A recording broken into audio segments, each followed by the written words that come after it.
Hey, ladies and gentlemen, welcome to the Beyond Seven Figures podcast.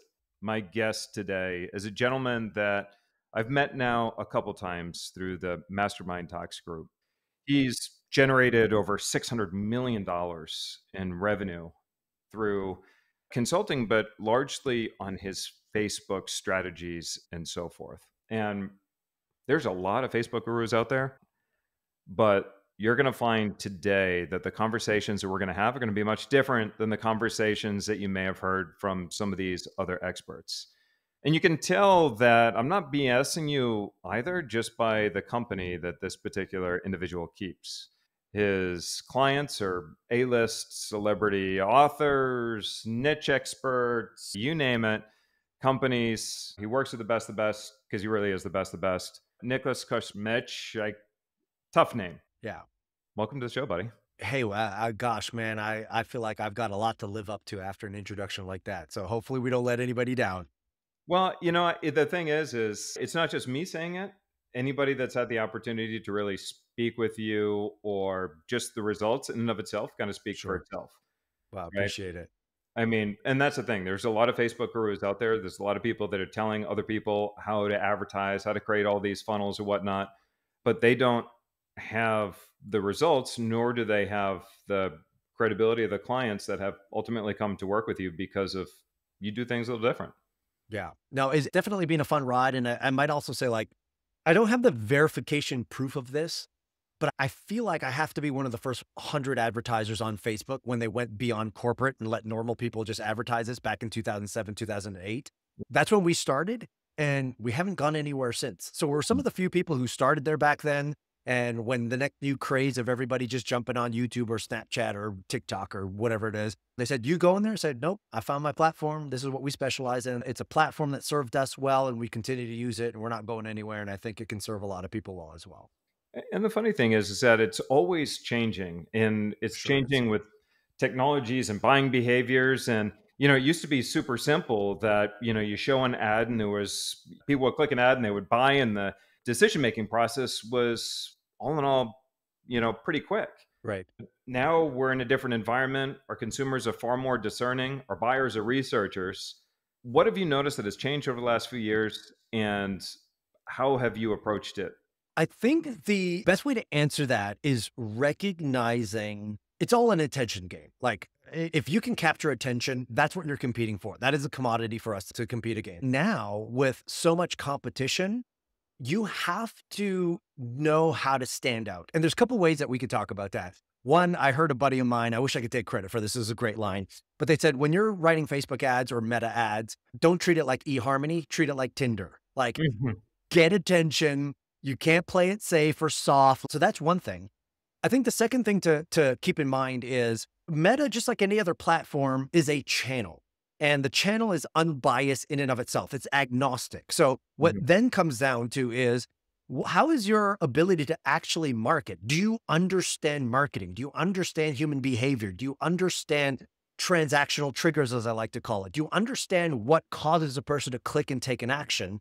And if you can do that, then you win the game. I think is a great place for us to start here is understanding what I call building category of one positioning.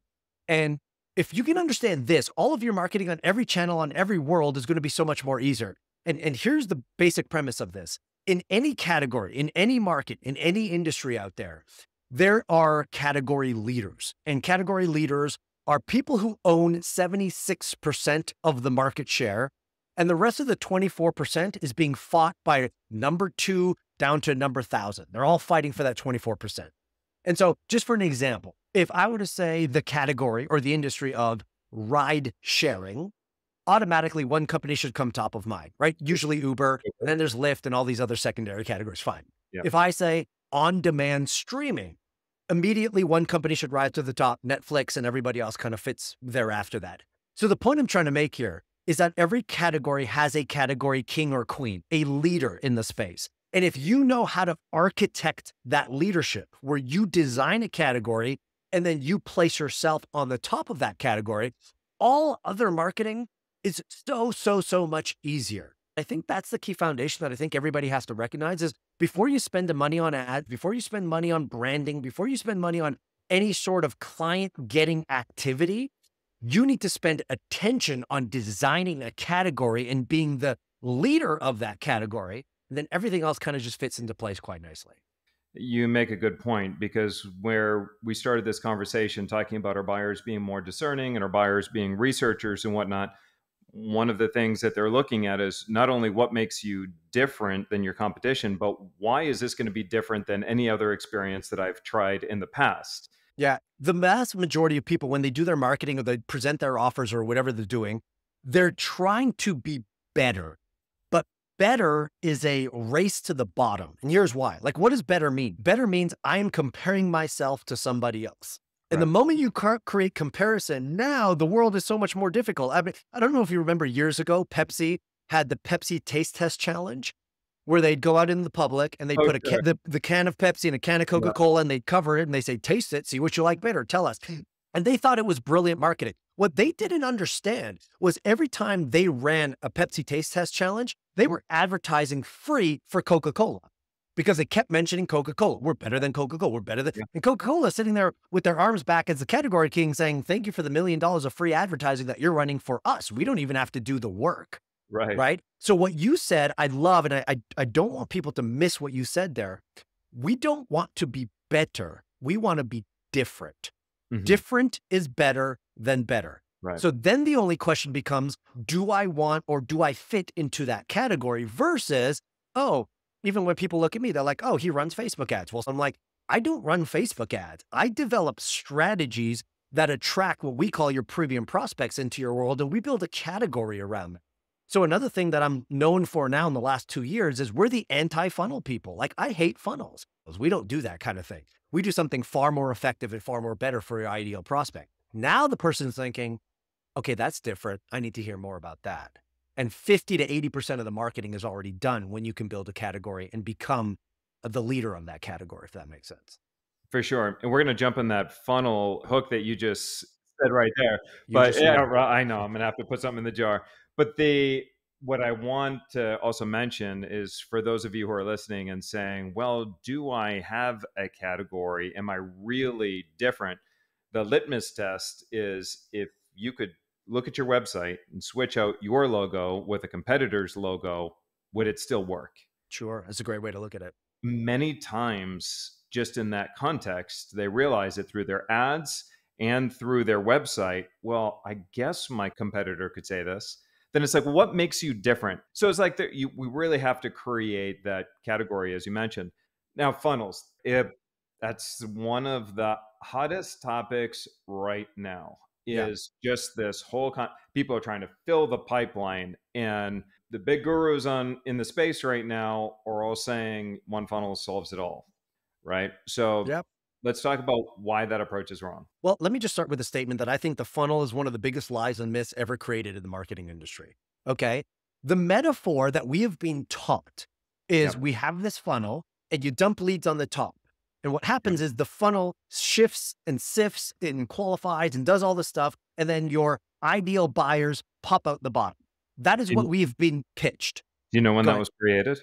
I actually don't. I would love to know who came up with this concept. The late 1800s, and further refined in 1924. Fascinating. Now, Okay. that funnel concept Yeah. was probably pretty accurate back in the Sure. 1800s, when there was like one ad in the newspaper and it was like, okay, all right, I guess I'll do it. That's fascinating. I didn't A even know lot's that. changed since then, hasn't it? So the pitch has always been told you have this device, AKA a funnel, where you drop leads in on the top, it sifts and sorts, and then hands out your best ideal prospects on the bottom, which end up being customers of yours. So fundamentally, just the metaphor, before we get into the actual dynamics of it, 100% of what goes in comes out the bottom, but it slows down the process. If I'm going after a prospect, I don't want to put barriers in their way that slow them down from transacting with us. I want things that speed them up. So from a very fundamental perspective, the very metaphor of the funnel is incorrect. But let's just look at an ideal prospect. Here's what I know to be true. Every prospect in our industry can be categorized into two categories for simplicity. One, I would call an information seeker, and two, I will call a solution seeker. Now, let's just think about the properties of an information seeker right now. It is innate in their name. They're looking for more information. They're not necessarily looking for solutions. They're looking for more information. What kind of information? Oftentimes they're looking for what I call just in case information. So what you'll tend to see is if someone opts in for one funnel, they're opting in for 10 other funnels, always looking to gather and hoard information, not actually looking to transact. And so the model we've been taught is bring in leads and nurture them over time to build know, like, and trust and all that Mhm. stuff. But what if there is another category in every marketplace that we would call a solution seeker? Now, what is the difference of a solution seeker versus an information seeker? A, they're looking for a solution now. They are usually your best prospects because they have no money objections. They just have fit objections. Do we fit? Does this model work? They are also marketplace aware. Information seekers are time rich, money poor. Solution seekers are money rich, time poor. In other words, they value time more than money. And so Mhm. if you could provide a quick solution for them and get them to the other end, and the moment I start talking about this, people start catching and now they're saying, oh, I'm like that. I don't want to opt in for this kind of thing. Or B, they know of clients who came into their world who were solution seekers, fast movers versus slow movers here. Yep. And so all I'm saying to the marketplace is funnels in the traditional sense where we gate something with an opt-in and say, you've got to opt in for this, and then go through a webinar, a video series, or email series over time, that person will convert. I'm saying those repel your ideal prospect, a solution seeker who wants a solution and they want it now. And it's based on one primary myth that leads need to be nurtured before they transact. But if you can even entertain the idea that not all leads need to be nurtured over time, then you can say, well, then funnels maybe not the only solution. And you can come up with a better way to build a category and advertise and get people into your world far faster.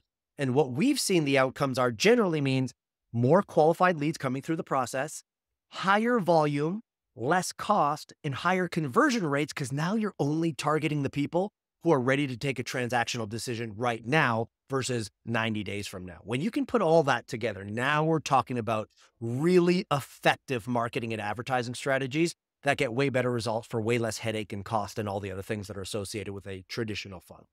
Sure, totally get that. So let's get a little bit of clarity to make sure that we're singing off the same page here. Sure. Now, when somebody submits their email address, what they're usually saying is, now I'm giving you permission to sell me.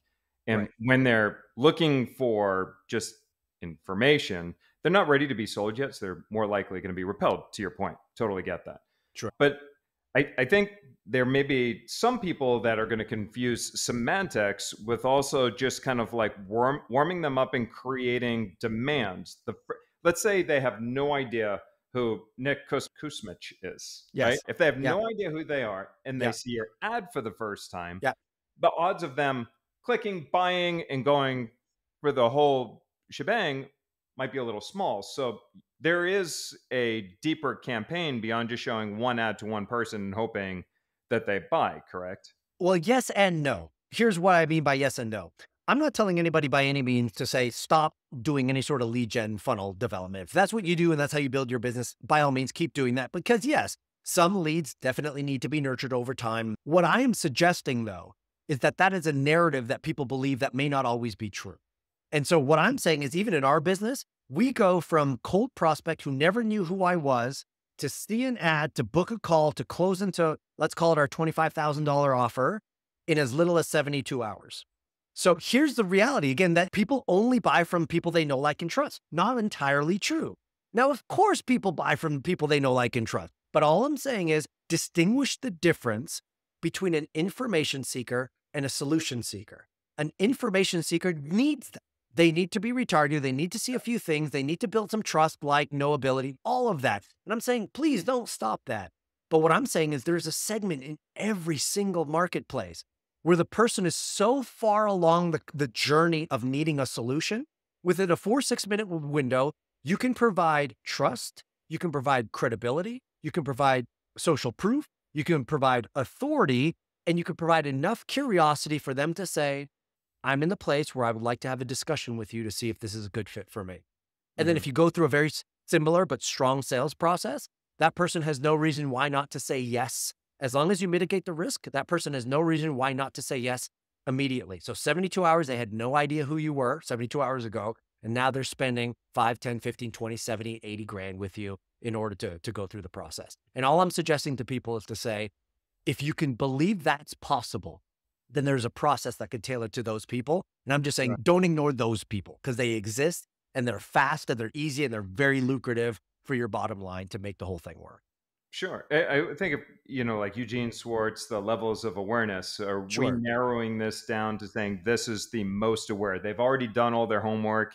They're ready to make a buying decision. And that's when you show up and your targeting is super dialed in to that point. A certain degree for sure. Ultimately, what we have to recognize is when you combine the recognition of your ideal prospect's real problem, and Yep. you can articulate that problem in a way that they the better than they can articulate it to themselves.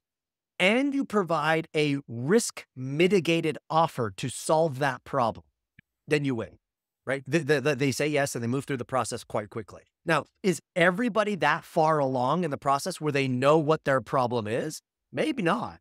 But the vast majority of businesses are ignoring that entire category of solution seeker and saying, no, we're going to just ask them to go through our traditional funnel and nurture them over time. The detriment that we have found, though, is just people like me who will never go through that process. For example, is I was scrolling through some ads as I do, and I took a picture of this just so I could prove the point whenever I needed to. And I saw this brilliant ad, and the ad was done so well. The triggers, the points, the hits, everything. I'm the kind of guy who will spend money on things that'll make my life better, right? So I click on the ad because I'm like, this sounds exciting. Let's see what this is. What does he do? He invites me to a webinar.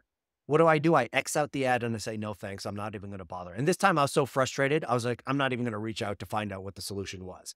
And that's why I'm so passionate about this, because there are people like me, but there's a percentage in every marketplace of people like me who are being completely ignored. And so you're losing the opportunity to get your best prospect, the person that doesn't have price objections, who end up being a great ambassador for you and start spreading the news about all that you do. And those are being completely ignored because all we have are lead magnets, webinars, challenges, summits, and whatever else you want to call it. Well, it's funny because you are right that most people are going to start with what they perceive to be their biggest market. They're going to go as mass market as they totally can. And that's where a lot of like the funnel conversations happen because people get excited to say, oh, I've got 10,000 leads. The funny thing is we all think that we have to create we have to reach a huge market and that there has to be tons and tons and tons of people out there. Right. And to your point, there is a bigger market, but you're going to want your actions plus resources equal goal, right? It's going to take a lot of resources, a lot of action, a lot of data, a lot of time, a lot of testing, a lot of time, a lot of all this other stuff. And everything works and nothing works at the same time. Deal with the people that are ready to buy right now. Thank you for saying that. Like, I am not suggesting that everybody who's built funnels and built a business around funnels, stop them and turn them off. But what I have faced over and over and over again in consultations with people is one of three things. A, the funnel stopped working as well as it used to, right? They used to get great numbers and it's not working nearly as well. And so the ideology means, oh, I got to build a better mousetrap. So they spend all this time, money, and effort and energy to build a similar but different funnel, hoping that that's going to get better results. And then what happens? That stops working after a while. So it's like perpetual tail chasing, which ain't fun. Right. Secondly, they have a medium, I call it a medium funnel, info seeker funnel, and it's working great, but they hit a cap. Like they can't break through that cap. So in that case, what is your only choice, or what is a relevant choice? Target a different segment of your marketplace, the solution seeker, because they move faster anyway. So there's those two categories. And then again, ultimately, at the end of the day, it was birthed out of my own frustration of recognizing funnels take time, they're slow, they're expensive, there's a lot of leaks in them, there's a lot of breakage opportunities. So that's all I'm saying. It's recognizing that if you have a process that works, great, there's another opportunity. Or if you don't have a process that works, if you're going to start somewhere, might as well start with the lowest hanging fruit, the fastest process, the least amount of moving parts, and the cheapest acquisition. And then if that sometime at some point caps out, then build out the rest of the processes. I'll say one more thing. It's the difference between understanding ROI and ROE. So even if both processes, let's call them info seeker funnels and what I call the fast track, if both of those things got the exact same ROI, which they don't, Fast Yep. Track does better, but let's Yep. pretend they do. The second question then is ROE, or return on effort. Yep. Which one takes the least amount of effort to get the same result? The one that requires all these moving parts and tech and this and that and salespeople and staff and setters and all that? Or something that basically says, come to my page, here's an invitation, let's hop on a call. So I think that's another part of the discussion that needs to be had. It's Sure. ROI is very important, but what about ROE? Does that matter? And if it does, then there are some considerations that need to be had. Well, it reminds me of a metaphor, right? Mm, If you had to sell a hamburger, who's the best person to sell the hamburger to? You sell it to a hungry person. And that's the thing. If you're looking to create scale, and this is you're trying to figure out your way around paid advertising and building other spokes in the wheel and so right. forth. Return on effort. Yes. Start with the lowest hanging fruit first, the people Yes. who are already ready to buy, high intent. And then at some point, maybe you do saturate that market at some point. And when you do, then you just go to the next level up. That can be as easy as we talk about consumption drives conversion. Yeah. So there's an idea of demand creation, or there's the idea of damming demand, right? What dam as in a dam that stops the water, right? So it's going back to the person, why I say carnivore when you said, who's the best person to sell a hamburger to? Because like a lot of people, and as odd as this sounds, spends their marketing dollars trying to sell their hamburger to an unhungry vegan. Yes. Right? And it's through like what they'll call education marketing, and they'll just talk about the benefits of meat and how it's grass fed and it's from here and the meat gets massaged by 14 hands before it's slaughtered. But if you're talking to the vegan who's not hungry, who cares? Yeah. Right? I've got a solution for you. Here it is. And I just think, to your point, that oftentimes we like to create complexity, but to your point, like, feed the hamburger to the starving carnivore first, just after he's had a CrossFit workout. Right. Then feed it to the hungry carnivore, then feed it to the other person. And then when you ran out of hungry people, okay, then put out the little things of chicken to create more demand. Yeah. And then eventually, maybe through some wizardry of marketing, you might convince the vegan at the end of the day to change their mind. But like, let's do it in the proper order rather than Yeah. going after the vegan first. That's the difference between knowing your market and have a real message market match. I talk about this all the time with my clients when I say, look, the most remarkable thing happened to me several years ago when I got up at 3 o'clock in the morning to get the new iPhone. And Mm. I'm standing there and I stopped and I go, how we spend so much time changing button colors and split testing headlines and promotions and everything, trying to get somebody to buy to make it easy and all this other stuff. Yeah, Apple made me get my ass out of bed at 3 a.m. so I could be the first one to buy it. And I couldn't even read the sales page. As soon sure. as it went live, I You didn't scrolled even all the way care. up, Yeah, hit buy, and then I knew I had it. yeah, And I'm like, no promotion, no hype, no discounts, no countdown timer. They know their market so darn well yeah. that it makes it easy. I think the additional skill that people can practice now is not only knowing their market, but one of two things. Either A, identifying a problem that the market doesn't even know they have yet. Yes. That's the whole thing of category creation, right? So Netflix comes on the scene. Back in the day, do you remember, Charles, when if we wanted to watch our favorite show, we'd have to wait till Thursday at 7 p.m. in our Oh, local yeah. time to watch it? And Yeah. we thought that was normal.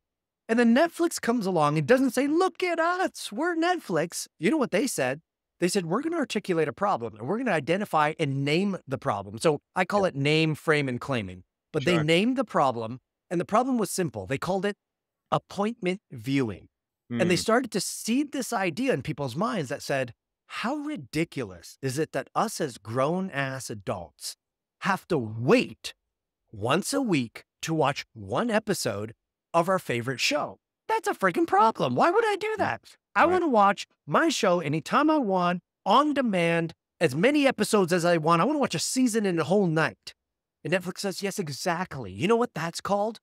On demand streaming. The solution is a category, on-demand streaming, which automatically rose Netflix up into the Yeah. category king because they named the problem and they claimed the solution.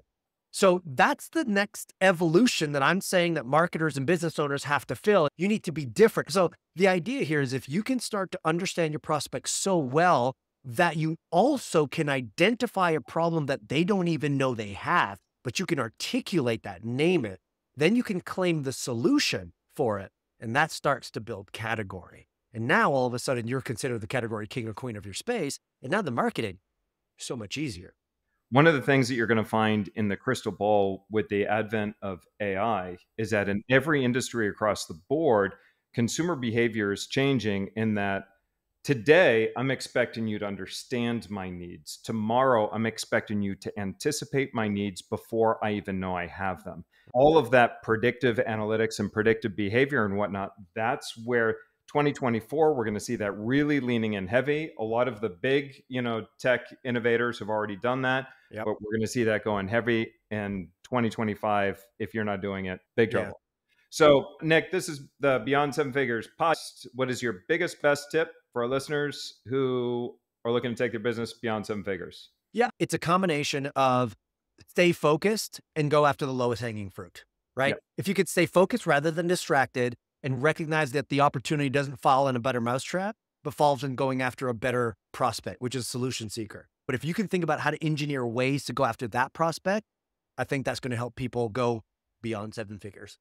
Awesome. Now, I know you wrote a book. I actually have a couple copies over here in my office. What's the name of that book again for our It's listeners? called Give, Give, which is interesting. When you write a book called Give and then you try to sell it, it becomes that much more difficult because they expect you to give it. If people want a free copy, all they need to do is sign up for my newsletter at nicholaskuz.co. You sign up for the newsletter, we send you a free copy of the book as just a thank you for signing up to the newsletter. And it's a great way to see what my latest thoughts every week are about how to work in this anti-funnel world and grow your business through acquisition that way.